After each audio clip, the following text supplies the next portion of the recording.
Muy bien, queridas amigas y queridos amigos del frente que estamos conformando, que presentamos hoy en sociedad, junto con Libres del Sur, junto con Forja, junto con muchos radicales que no se sienten representados hoy por la Unión Cívica Radical y que vamos a ampliar a otros sectores de la pequeña y mediana empresa, a sectores sociales y a dirigentes de otros partidos que les pasa lo mismo que les pasa a muchos radicales, que sienten que no los representan como los representaron en algún tiempo. Antes de comenzar a hablar acerca de los desafíos que tenemos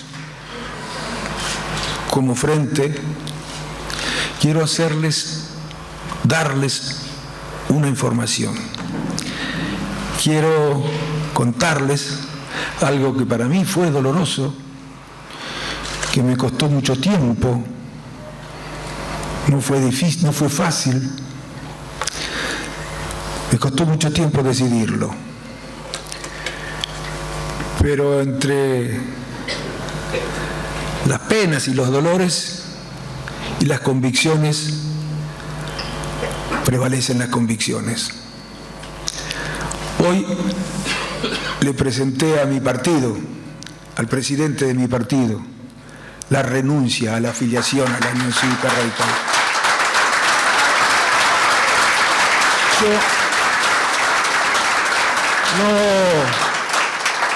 no voy a explicarles, no tienen demasiado sentido que les diga a ustedes, tal vez algunos ya lo conocen, las razones por las que he tomado esta decisión. Solamente diré lo siguiente: un partido político esencialmente es un conjunto de ideas, de principios, de valores que se traducen en programas de gobierno y que determinan la representación social.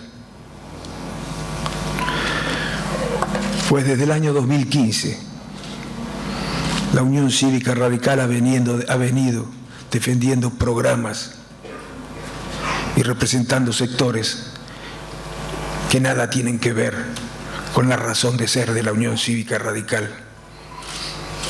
De manera que no tenía más remedio que tomar esta decisión.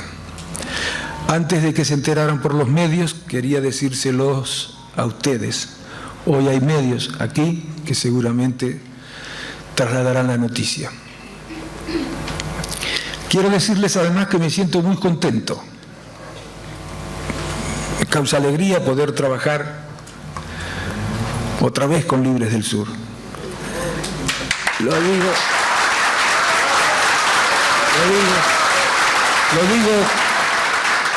con honestidad. Me siento cómodo desde el punto de vista conceptual, digamos, doctrinario, programático, con Libres del Sur, pero me siento cómodo además desde el punto de vista afectivo, emocional, con Libres del Sur.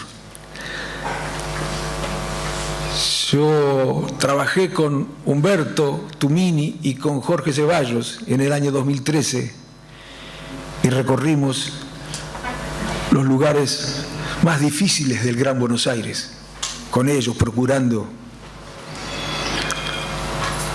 persuadirlos acerca de la necesidad de votar programas que fueran capaces de alcanzar mayores niveles de justicia social en la Argentina. En serio, Humberto, muchísimas gracias. Muchísimas gracias. Jorge, querido, muchísimas gracias. Se generó, no sé si ellos lo saben, pero uní un afecto muy grande por ambos. La conocí también a Silvia, por supuesto. Estuvimos por acá, Silvia, también, trabajando. pero me había hecho más amigo de Humberto y de Jorge. Así que para mí es una alegría recrear aquellos tiempos y vamos a dar una pelea que seguramente los va a sorprender a muchos. Van a ver ustedes, en la medida en que podamos profundizar nuestra participación en el debate público en la provincia de Buenos Aires, se irán sumando los hombres y mujeres para acompañar al frente que hemos conformado. ¿Qué le voy a decir de Gustavo? Venimos del mismo palo. Gustavo se anticipó. La diáspora radical comenzó hace más de 10 años. Y Gustavo fue uno de los primeros que manifestó sus discrepancias, sus diferencias irreconciliables con las posiciones que iba asumiendo el partido, que solo eran nominalmente radicales, de nombre solamente eran radicales. Se enojarán los correligionarios que han tenido la responsabilidad de conducir al partido en los últimos años, pero saben que es así. Saben que lo que les digo es cierto. Seguramente no se van a enojar muchos militantes de base de la Unión Cívica Radical, muchos filos radicales. Incluso se sentirán contentos de que seamos capaces de trabajar por las ideas, los principios y los valores que hicieron que me afiliara a ese partido, por afuera del partido en este caso, lo voy a tener que hacer. Con Gustavo Digo estamos trabajando en Forja, y es una alegría. Gustavo es una persona muy querida.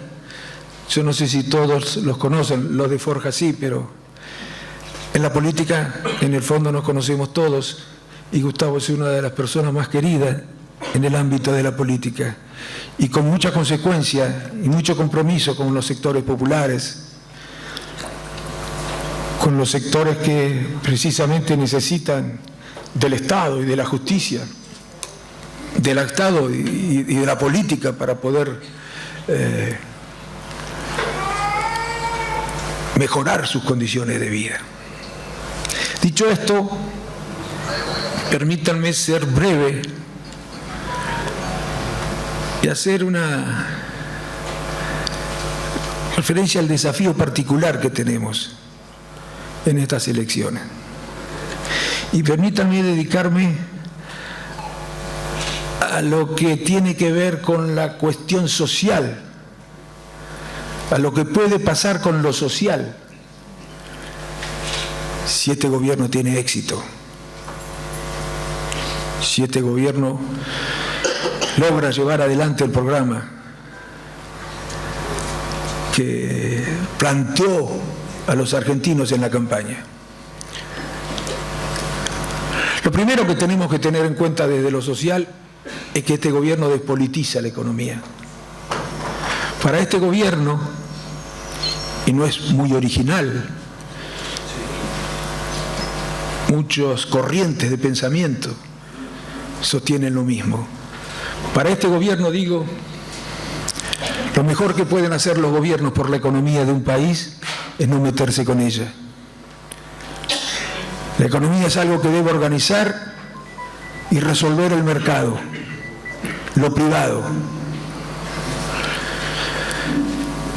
Esto tiene mucho que ver con lo social, porque casualmente, no casualmente, es bastante obvio por qué, del funcionamiento de la economía, de cómo se organiza la economía, dependen las condiciones de vida de la gente. Y desde nuestro punto de vista, la política tiene la responsabilidad de dotar a la economía de funcionalidad solidaria. La política, la economía despolitizada es una economía cinética. La economía despolitizada es una economía desdemocratizada. Excluir a la economía de lo político es reducir el margen de maniobra de lo político. La política media ante la economía para dotarla de densidad ética. Este gobierno cree exactamente lo contrario. Son cosas muy importantes las que están en juego en este gobierno. En la campaña decíamos, todos los que estamos aquí, que los problemas de los argentinos, principalmente los problemas de los sectores populares, no se resolverían con las recetas de Milei, que al contrario se iban a complicar. Y no era arbitraria la información, la afirmación. Estaba sustentada en la historia. La historia demuestra que estas recetas no pueden resolver los problemas de los que sufren la injusticia. No hay país en el mundo,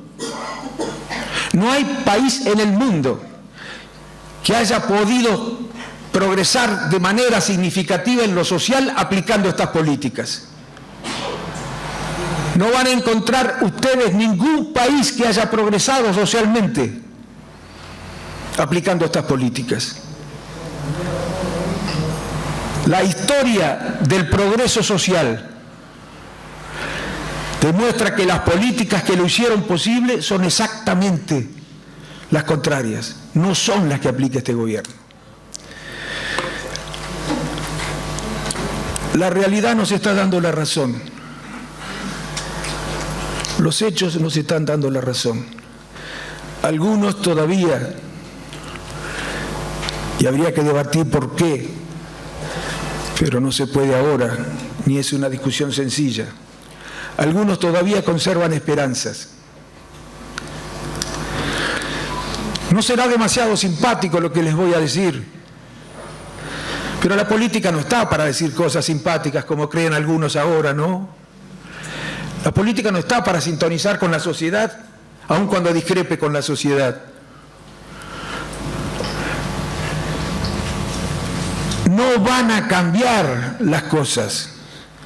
La difícil situación que vivimos, a la que aludió Silvia y a la que también se refirió Gustavo, los niveles de pobreza, los niveles de indigencia, la pérdida de poder adquisitivo de los salarios, la situación de los jubilados, para no mencionar sino algunas de los indicadores, no van a cambiar, van a empeorar. Van a empeorar porque el gobierno no va a cambiar las políticas, va a insistir con la misma receta. Y les diría que va a ir más a fondo todavía en la segunda parte del gobierno. Con mayor profundidad avanzará en la idea de destruir el Estado social de derecho del que hablaba Gustavo. El Estado social lo quiere destruir. Espero que, reemplazarlo por un Estado neoliberal, un Estado asocial, espero que de derecho, pero tengo mis dudas también. ¿Qué quiero decir con esto? Para ponerlo un poco más concretamente, hay una serie de normas, de leyes, de instituciones en nuestro país que le atribuyen al Estado la responsabilidad de promover la justicia social, de promover sociedades justas, igualitarias. Bueno, contra todo eso va a ir el gobierno de Milei. Van a desmantelar todas las leyes e instituciones que identifican o definen a lo que recibe el nombre de Estado Social de Derecho. Ese es el Estado que quiere destruir. Ha dicho hace poco, amo destruir el Estado. Es el Estado social el que quiere destruir. Y nos sorprende esta pretensión en quien dice que la justicia social es una aberración, que la igualdad es una aberración. Jamás podría haber ganado una elección un candidato que diga que la justicia social es una aberración. que la igualdad es una aberración.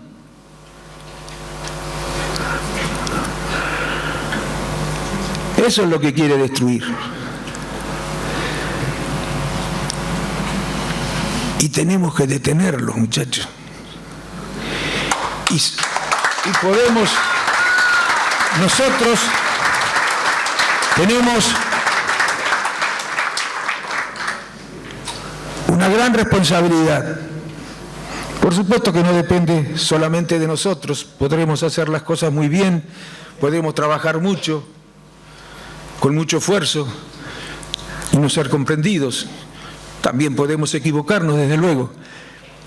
Pero este espacio nace para generar condiciones políticas que permitan detener el proyecto del oficialismo.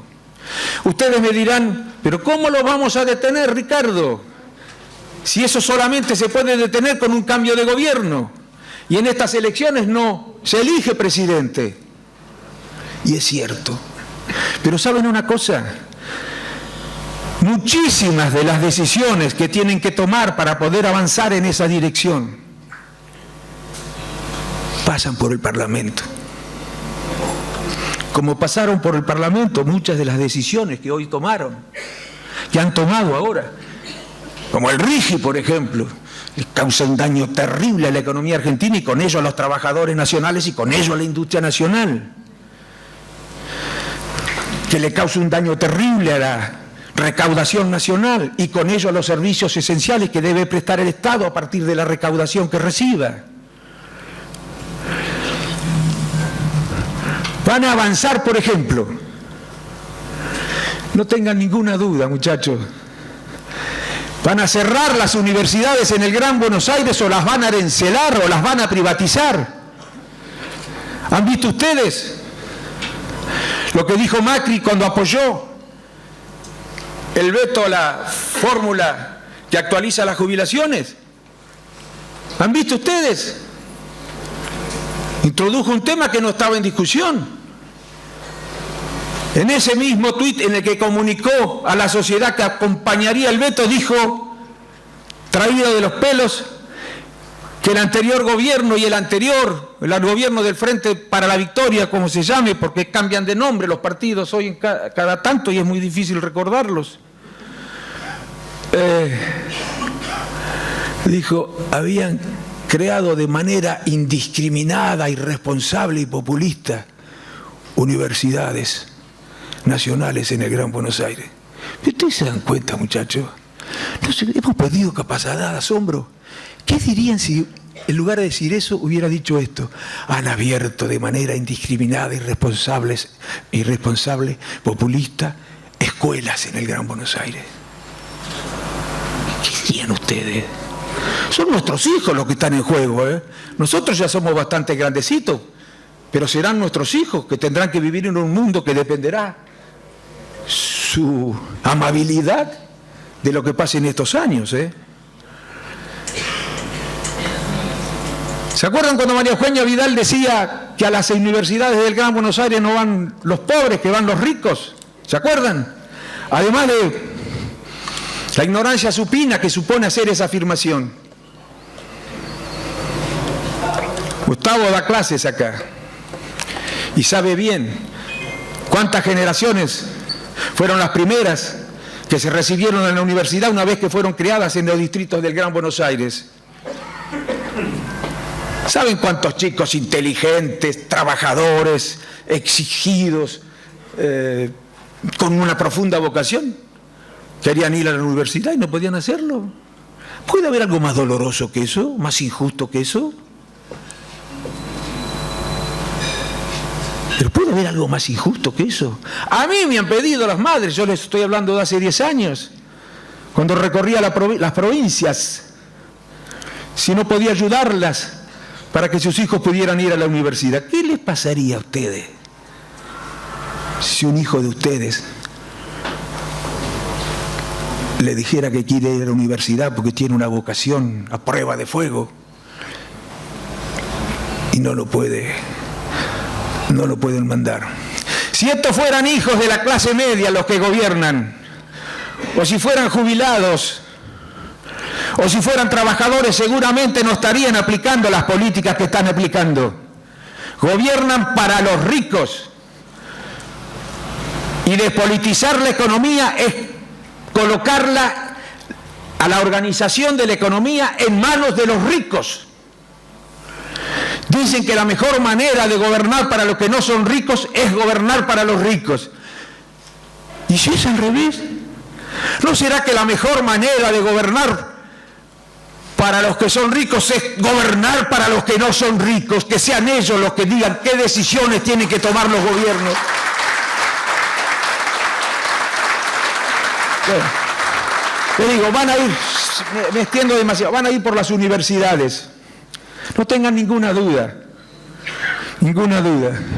Van a ir por la eliminación de programas de viviendas sociales e institutos encargados de promover la vivienda social. Se va a acabar la vivienda social, muchachos. Habrá programas en los bancos privados para promover la vivienda social. Y en esto tenemos que conversar con quienes tienen preocupación por esta problemática. Hay muchos que están preocupados por el problema de la vivienda. Imagínense ustedes también qué les pasaría si de un día para el otro se quedan sin vivienda. ¿Saben cuánta gente hay sin vivienda en Argentina? O viven en viviendas que de tales solamente tienen el nombre. Pero ¿cómo se puede votar en el Parlamento ajustes como los que se han votado? ¿O acaso no se dan cuenta que tienen consecuencias que hacen sufrir a la gente? ¿Saben qué otra cosa van a hacer? Van a privatizar las jubilaciones. Pero no tengan ninguna duda, si hacen una elección buena y si tienen los números o si la correlación de fuerza en el Congreso se mantiene. Van a privatizar las jubilaciones. Y en un momento que es muy jorobado porque puede volver a ocurrir lo que ocurrió en el 2009 con la crisis financiera. Todas aquellas AFJP que tenían recursos de los jubilados frente a la crisis financiera no los pudieron pagar. Uno de los problemas más severos que tiene la economía en el mundo es el nivel de la deuda externa, el nivel de la deuda. Para que se den una idea, en los años 70 los países desarrollados tenían una deuda que equivalía al 100% del Producto Bruto Interno de cada uno de ellos. ¿Saben cuánto representa la deuda de esos países desarrollados ahora? El 450% del PBI. Acá no se habla de eso, pero hay libros que se encargan de analizar estas cuestiones y de gente muy seria que dicen que es uno de los problemas mayores que tiene la economía mundial y que vamos a sufrir los países emergentes. ¿Se imaginan si se diera esa crisis? Después de que el gobierno tomara la decisión de privatizar las AFJP, ¿saben a dónde van a ir a cobrar los saberes que tendrían que cobrar los jubilados? Pues contra eso van a ir. Van a ir también. Miren, las relaciones laborales siempre fueron injustas. Siempre fueron injustas. Pero hay tiempos en los que fueron más injustas.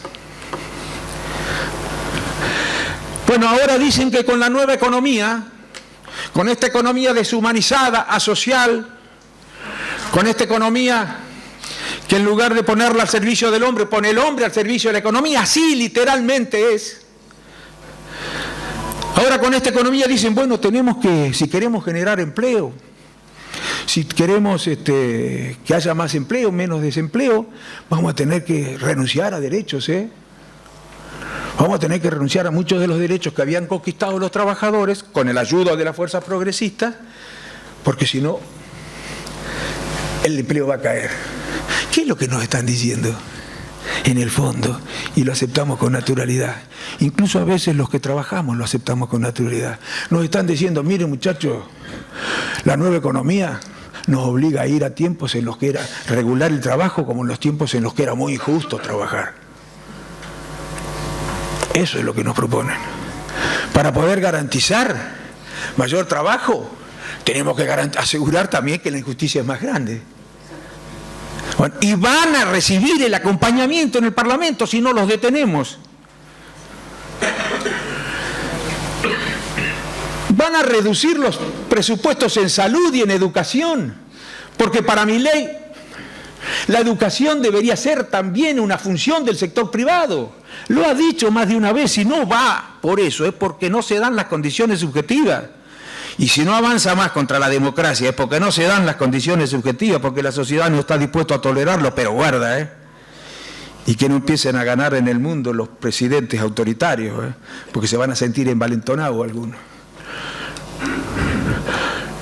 Bueno, todas estas cosas, por supuesto, la extranjerización de la economía, mayor despolitización, mayor desregulación del mercado, todo eso además va a existir, pero estoy hablando de lo social.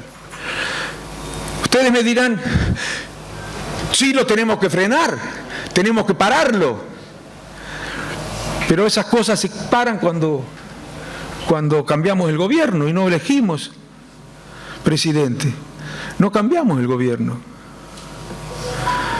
No, es cierto, pero muchas de esas decisiones pasan por el Congreso, como les dije. ¿Y saben cuál es el desafío entonces? Hacer las cosas de manera tal que después de estas elecciones la correlación de fuerzas en el Congreso se haya cambiado. ¿A qué me refiero? El gobierno no hubiera podido tomar ninguna de las decisiones que tomó si no fuera porque tiene mayoría la derecha en el Parlamento hoy. El gobierno tiene minoría, tiene 40 diputados. ¿Cómo fue que obtuvo la aprobación de sus iniciativas? Porque lo acompañó la oposición amigable, lo acompañó el PRO, lo acompañó Juntos por el Cambio, lo acompañó el radicalismo con alguna excepción mínima, y lo acompañó Hacemos Cambio Federal. Yo respeto todas las ideas, muchachos, pero no dejo de tener una visión crítica frente a esas ideas. Si esta correlación de fuerzas se mantiene en el Congreso luego de las elecciones, va a avanzar contra todas estas cosas que acabamos de mencionar, contra el estado de bienestar, contra el estado social, que está bastante flojo en la Argentina además, y hay que profundizarlo. Pero este quiere terminar con eso. Bueno, entonces nuestra tarea, muchachos, termino. ¿Cuánto duré?